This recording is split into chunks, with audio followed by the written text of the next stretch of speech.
Mucho. Bien, Paz. Bueno, en primer lugar, esta resolución de la Corte, contanos. Sí, lo que hace la Corte en su fallo de hoy es modificar el criterio que venía aplicando hasta ahora. ¿Qué es lo que sostiene? Que este beneficio del 2x1 no es aplicable a los casos de condenados por delitos de lesa humanidad. Sí. Es un fallo que sale por mayoría, no es unánime, queda votando en soledad el presidente de la Corte, Carlos Rosenkrantz, ya vamos a explicar por qué, y la mayoría entonces la conforman los otros 4 jueces. Estamos hablando en este caso de un beneficio, que es el beneficio del 2x1, que estuvo vigente durante un tiempo concreto, que fue entre 1994 y 2001. Sí.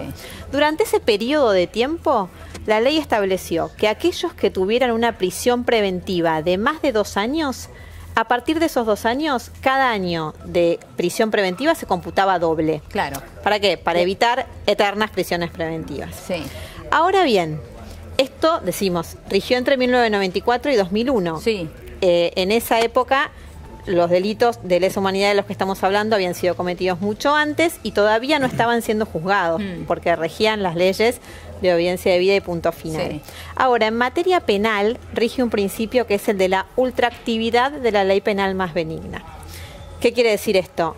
Que vos tenés derecho a que te apliquen la ley penal más benigna que estuvo vigente durante todo ese periodo. Y eso es lo que se aplicó en ese momento al caso Muiña, que generó tanto debate en la sociedad, Eso ¿no? se aplicó en la mayoría en ese momento del tribunal, 3 votos contra 2 de la Corte, dijo: por este motivo, a los represores hay que aplicarles también la ley penal más benigna. Claro. ¿Por qué? Porque el 2x1 no establecía expresamente como excepción los delitos de lesa humanidad. Por ende, se aplican para todos, es un fallo muchísimo más complejo, Muiña. Decir esto además adelante de estos constitucionalistas, contarlo así es como... Pero bueno, en definitiva, ese fue el eje de aquel fallo. ¿Qué pasó desde entonces hasta ahora? Después del fallo Muiña, hubo una enorme reacción social, Plaza de Mayo llena, muchísimas críticas por esto de favorecer a los represores con el 2x1, y el Congreso sacó una nueva ley. Sí. Casi por unanimidad, solamente se opuso el diputado Olmedo, y en la nueva ley lo que hizo fue interpretar su ley anterior. Claro.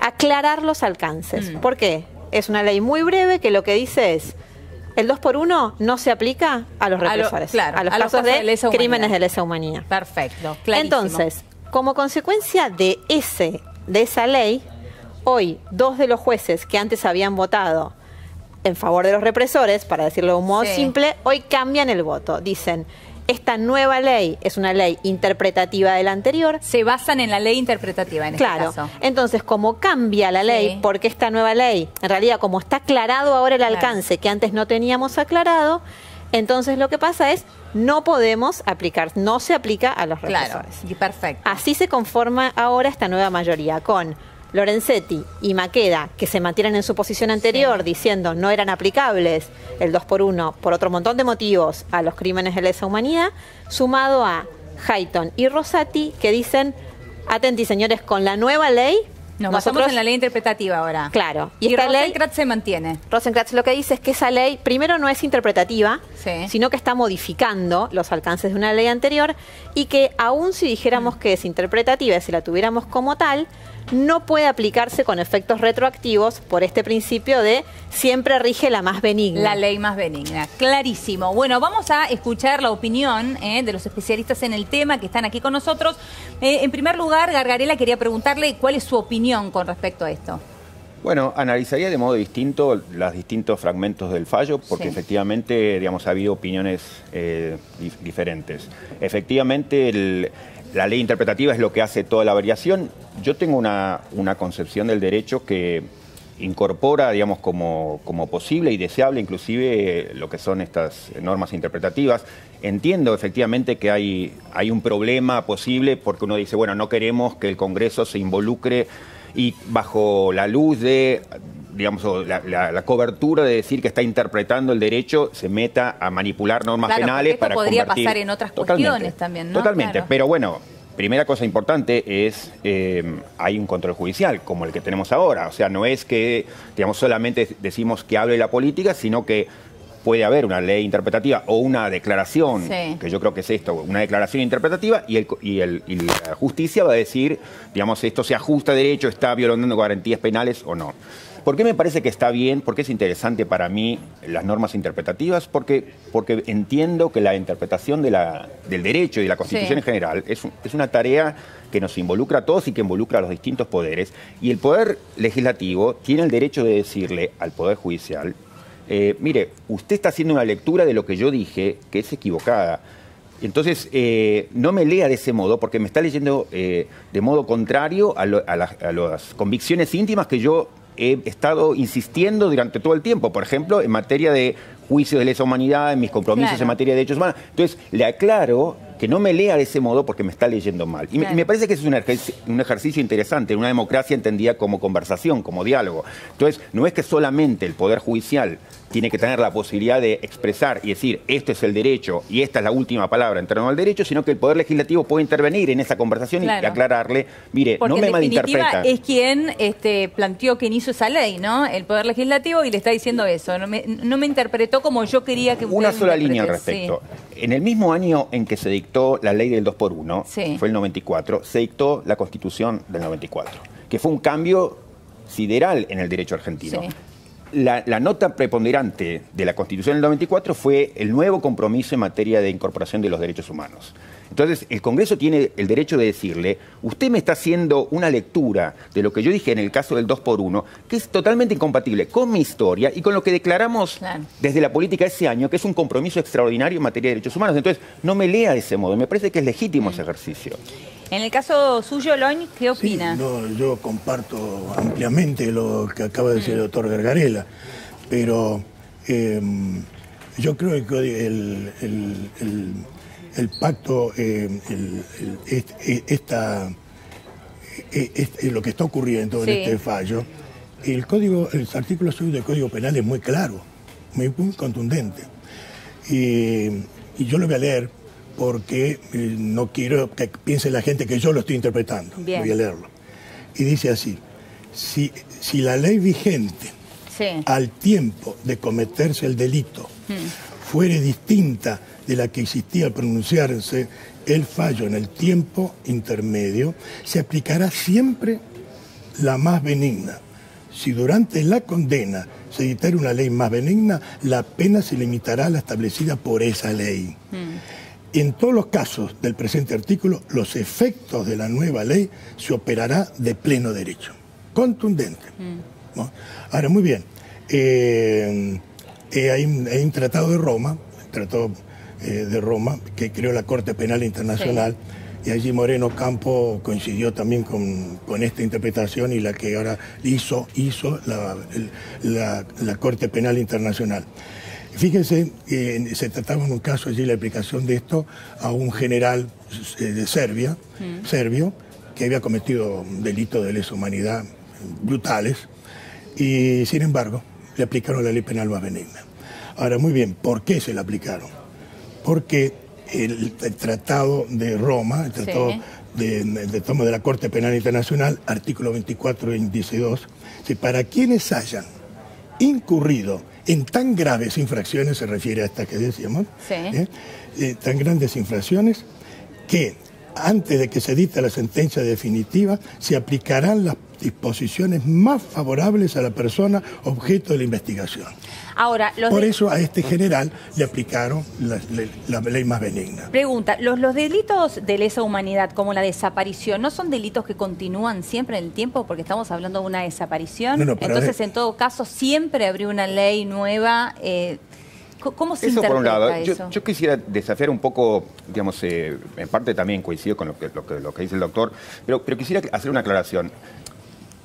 Uno puede estar a favor de la ley más benigna y al mismo tiempo defender este nuevo fallo y criticar a Muiña. Quiero decir, yo no necesito repudiar la idea de la ley más benigna. Claro. Hay algo en la idea de la ley más benigna que es algo que todos podemos compartir. Si yo, por ejemplo, digamos, en un momento fumó marihuana y mañana, digamos, se hace una ley que dice que los que fuman, digamos, van a ir presos y a mí me detuvieron ayer, yo puedo decir, no, aplíquenme la ley que regía cuando yo fumaba, ahí no era delito. Al revés, si yo cuando fumaba marihuana, eso era delito, y luego esto, digamos... El consumo personal, no sé... Claro. También puedo decir, aplíquenme otra vez la ley más benigna. Entonces, no hay ningún problema con eso. Entonces, yo puedo reivindicar la idea de la ley más benigna. Lo que reclamaba Muiña era extraño porque, digamos, la ley aparece, digamos, o sea, él es condenable en el momento en que se dicta la ley. Digamos, había cometido un delito y eso era delito. Sí. Cuando es condenado, eso seguía siendo delito. Hubo, en este periodo intermedio, cuando él estaba prófugo, los delitos estaban amnistiados, etcétera, rigió la idea del 2x1, que además el Congreso, como está diciendo ahora, yo no lo quise escribir para ese tipo de casos. Claro. Entonces, es un caso raro. Uno puede, por eso digo, yo no necesito repudiar la idea de la ley más benigna para criticar a Muiña. Yo puedo criticar a Muiña y reivindicar la importancia de la ley más benigna. Claro. Queda claro. Sí. Sí, no, yo creo que nosotros tenemos que acostumbrarlos, que aunque no nos guste la ley, la tenemos que aplicar. Porque si no caemos siempre en la anomia. Aquí hay que respetarlo. Yo comparto en este sentido la postura del doctor Rosenkrantz, que Rosenkrantz no quiere lograr obviamente la inmunidad contra los delitos de lesa humanidad. Lo que está diciendo es que tenemos que aplicar la ley. Y esta ley, este tratado internacional, es un tratado que tiene jerarquía constitucional. Eso quiere decir que está al nivel de la Constitución. Entonces, una ley que le dicta la legislatura no puede modificar eso. Pero ¿usted no está de acuerdo con la interpretación de la ley, como sucedió en este caso? Porque eso no tiene valor. No tiene valor porque está aplicando la ley la retroactividad peor. Está modificando y aplicando retroactivamente esta ley. La está aplicando retroactivamente cuando eso está prohibido, que es la ley peor, la ley más maligna, digamos. Claro, en vez de ser la más benigna, la más maligna. Y está en contra de lo que dice el Tratado Internacional, lo que dice el Código Penal, que además el Código Penal es una ley de fondo. Por lo tanto, las leyes que tratan de tocarlo, esto tiene que tener en cuenta ese principio fundamental. Y le vuelvo a repetir, yo no es que estoy defendiendo de ninguna manera, y lo vuelvo a repetir. Creo que los que cometen delitos de lesa humanidad tienen que ser condenados y no tienen que tener ningún beneficio por la magnitud del delito. Pero no son nuestras leyes. Y aunque no nos guste la ley, tenemos que cumplir. Y ese día vamos a empezar a ser un país quizás interesante, un país que puede, ante el mundo lo va a ver, este país parece que en serio está trabajando estos temas, y no como ha sido hasta ahora un desnivel permanente donde las leyes se dictaban según las circunstancias del momento. Claro. Hay leyes que no, este beneficio es un principio fundamental del liberalismo. Ahora, ¿usted teme que esta interpretación de la ley se pueda hacer también en otro tipo de leyes? Si se deja pasar esta... No, estamos hablando de los delitos. No, por supuesto, de las demás situaciones, por supuesto. Acá la discusión está si es aplicable o no a los derechos de los delitos de lesa humanidad. A eso es lo que estamos en discusión. A mí, por supuesto, no me gusta, pero yo tengo que respetar lo que dice la ley. Eso es lo que dijo Rosenkrantz, Rosati y Jaito de Nolasco. Ellos ahora cambiaron por la ley. Esto es una ley interpretativa, es muy dudoso eso. Es muy... Eso le genera dudas. A mí me gustó la figura que planteó Gargarella, esto del diálogo entre dos poderes del Estado. Me pareció interesante esto del diálogo entre el Poder Legislativo y el Poder Judicial. Sí, Rosenkrantz dice, mire, aquí no veo que viene a aclarar, esto seguramente lo que viene a hacer es a modificar, porque la ley del 2x1 era clarísima.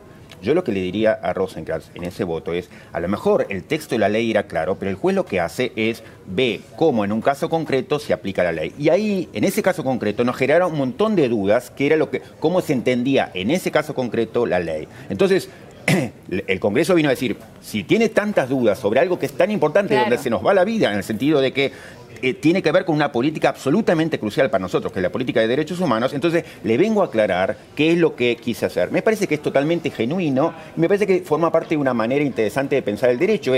Tenemos dudas sobre cómo pensar el derecho y los distintos poderes y los ciudadanos también intervenimos de distintos modos y desde nuestro distinto lugar conversamos y tratamos de aclarar nuestras dudas. Me parece que es un ejercicio excelente, digamos, que se puede hacer. ¿Puedo decir algo? Sí, claro. No, yo comparto también, yo creo en el diálogo entre los dos poderes. Con la justicia es un poco más sensible la cuestión. Pero sí, yo creo fanáticamente en eso. que debe haber diálogo entre ellos. Comparto lo que dice él. Claro. Pero, señor, discúlpeme, la ley dice esto, el tratado internacional dice que es superior a las leyes. Ninguna ley puede modificar un tratado internacional. De acuerdo con la reforma 94, los tratados internacionales tienen jerarquía superior a las leyes internas. Entonces, señor, discúlpeme. Pero entonces, ¿cómo podría existir el diálogo entre los distintos poderes del Estado si no existiese esta interpretación de la ley? Esto no tiene remedio. Eso, sencillamente, no tiene remedio. Perdón, el planteo que hace Rosenkranz en su voto no tiene que ver con que no vale la ley interpretativa. Él dice que además en este caso no es interpretativa, sino, decime Roberto, pero lo que él está diciendo es, en este caso, claro, pero ¿por qué? Pero en realidad el argumento central es la irretroactividad de una ley que perjudica al acusado, exactamente. ¿no? Digo, nadie dice no valen las leyes interpretativas, porque además la Corte ya tiene dicho que son válidas. Dijo todo lo posible para ir en esa dirección, digamos, de que las leyes interpretativas en materia penal en particular son un problema. Entonces sí, yo creo que cuando perjudican, ¿no? Digo, si fuera la inversa, si fuera en favor... Lo que he leído, que hemos tenido poco acceso al fallo, pero lo que he leído, él deja bastante en claro que las leyes interpretativas en materia penal no son aceptables constitucionalmente. Y yo creo que es un error, digamos, me parece que es un ejercicio genuino. Y yo creo que también el diálogo me parece que también puede incluir al Poder Judicial. Es, en este caso, el Poder Legislativo diciéndole al Poder Judicial: escúcheme, digamos, me está leyendo mal. Los dos estamos comprometidos con leer mejor el derecho y usted me está atribuyendo cosas. Entonces, el único punto de diferencia que creo que tenemos es que para mí es en absoluto claro lo que decía el Código Penal del artículo 2. De hecho, Muiña y la división en los votos 3 contra 2, lo que hablan es que aún en el máximo nivel interpretativo argentino, en la Corte Suprema, mitad de la Corte pensaba una cosa y la otra mitad pensaba la otra. Esto quiere decir, había un desacuerdo genuino, no de mala fe, había un desacuerdo genuino dentro de la Corte. ¿Por qué? Porque no era clarísimo el sentido de la ley. Claro, o sea, ya lo interpretaban distinto dentro de la Corte Claro, Suprema. por eso digo, no es que... Entonces, Rosenkranz insiste, el sentido era obvio, la ley era clarísima. Yo creo Roberto, pero también es cierto que hay montones de leyes que no requieren una ley interpretativa y que sin embargo son aplicadas de forma divergente todo el tiempo por los tribunales. Claro, pero justamente como aquí se nos juega algo demasiado crucial en la historia argentina que tiene que ver con esta política que marca desde el nacimiento de la democracia, es lo más importante que hemos hecho como comunidad, entonces el Congreso me parece que tiene razón de decir, momento, sobre esto no quiero que quede ninguna duda de qué es lo que estuvimos haciendo. Claro, pero ese mismo sistema de frenos y contrapesos establece que después la justicia puede evaluar la constitucionalidad de esa misma ley, ¿no? Así como el Congreso puede dictar una ley. Eso es parte del diálogo, digamos, requiere una actitud de los poderes diferente a la que ha regido tradicionalmente. Me parece que es importante acomodarse a eso. Perdón, ¿puede evaluar la constitucionalidad de la ley interpretativa? Bueno, es lo que está haciendo, de hecho, Rosenkranz. Pero por eso queda minoría, pero está diciendo la ley, el Congreso puede dictar una ley, puede ser incluso una ley interpretativa. Ahora, esta ley es inconstitucional. Dice Rosenkranz que queda en minoría de todas maneras. Sí, es el único. Pero digo, va y viene. Claro, pero... La ley 27.632 es una ley que está violando a un tratado internacional. Bueno, pero ¿en qué sentido lo viola? No, acá el problema es que nosotros tenemos que acostumbrarnos a cumplir con la ley.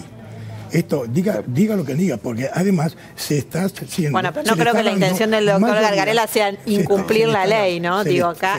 Se le está dando ahora apertura a la posibilidad que por ley yo pueda aplicar una ley más maligna. Pero por eso hay un control judicial, por eso hay un control judicial, por eso va a haber un monitoreo frente a este tipo de normas. Primero, leyes interpretativas aparecen una vez cada muerte de obispo, literalmente, digamos, de modo muy, muy excepcional. Y tienen además un monitoreo judicial externo. O sea que yo creo que podemos respirar tranquilo, que estamos en este sentido en buenas manos, en el sentido de que el Congreso interviene y luego el Poder Judicial va a monitorearlo. Aquí 4 jueces miraron esa ley y dijeron: veo que es un ejercicio sensato, ¿no? Y racional. Entonces, uno puede, otra vez, yo estoy totalmente de acuerdo, y creo que muchos estamos de acuerdo en que se aplica el derecho, que se cumpla la ley, que aunque no nos guste, hay que aplicar la ley.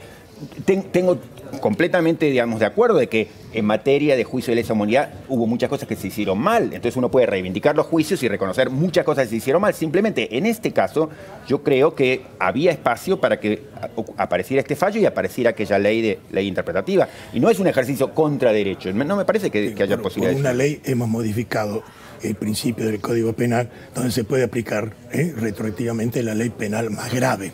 Pero Esto es gravísimo. Y echa por tierra un principio fundamental. Además, en su momento se había dicho que esto es lograr la impunidad. No era la impunidad, esta persona estaba detenida y estaba cumpliendo una pena.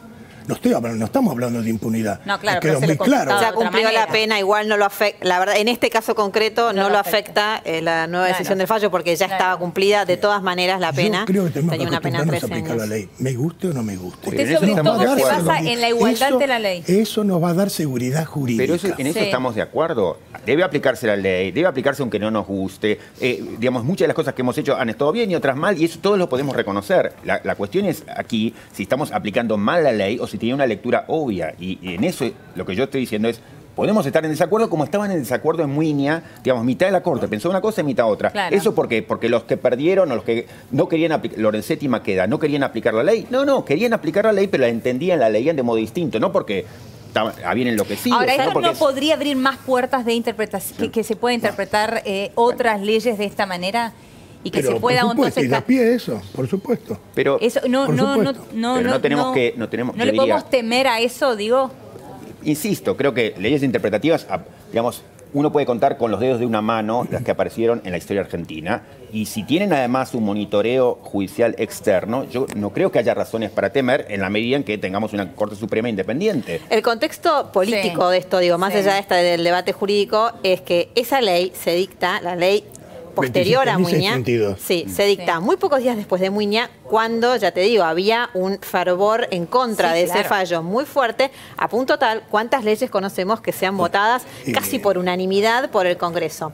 Entonces, ¿qué es lo que dice Rosati? Y además fue promulgada por el presidente Mauricio Macri sin tocarle ni una coma. Eso lo destaca Rosati y Hayton en su fallo. Dicen, esta es una ley que además fue sancionada en estas condiciones. Sí. Ahora bien, por un lado podemos decir, bueno, efectivamente, es el propio Congreso el que está estableciendo los alcances de una ley anterior y lo hace además con una amplísima mayoría, lo que parecería darle más legitimidad. Respondiendo ahora bien, favor de el la derecho, que es a quien representa también, ahora ¿no? el problema es, el derecho tampoco puede caer en una situación demagógica donde si lo piden muchos y si lo votan muchos... Está bien, no el derecho, pero sí el Poder Legislativo, porque en definitiva el Poder Legislativo representa... Bueno, pero ahí volvemos a lo que decía también Gargarela, siempre tenés el control posterior judicial. Claro. Que en definitiva es contramayoritario para eso, ¿no? Justamente para no dejarse llevar necesariamente... En el fallo anterior, Rosati aludía a un dilema moral que él tenía, que le planteó la aplicación de la ley más benigna a condenados por delitos de lesa humanidad. Añade que tal dilema debe ser resuelto con la aplicación de la Constitución y las leyes que para el caso son concluyentes. Eso fue el criterio anterior de Rosati. Claro, pero ¿por qué cambió? Porque apareció algo en el medio que es esta ley. Y él dice, esa ley no es irrazonable. Es una ley que el Congreso tiene el derecho de hacer y yo tomo ese dato como un dato importante. Pero esa ley deja abierta la posibilidad, el día de mañana, de poder, por otra ley, romper con la posibilidad de que se aplique la ley penal más benigna. Bueno, siempre va a haber un argumento para esto. Yo creo que me parece que no ha sido un paso positivo. Yo creo que había haber dejado las cosas como estaban y seguir para adelante. Por suerte el país vive otro clima. Lo que pasó, ya lo que hubo, lo que ocurrió, esperemos que nunca más ocurra. Y para poder tener una Argentina digna, una Argentina de presencia en el ámbito mundial y respetuosa de la ley. Eso es lo que quieren todos. Eso da seguridad jurídica en todos los aspectos. Loin Gargarela, muchísimas gracias. Un lujo tenerlos aquí. Muchísimas gracias, Paz. La seguimos en un ratito. Vamos a ir a una pequeña pausa en Café de la Tarde. Quédate ahí porque en instantes prohíben salir del país al hijo de la fiscal acusado de abuso. En instantes, aquí en Café de la Tarde. Ya venimos.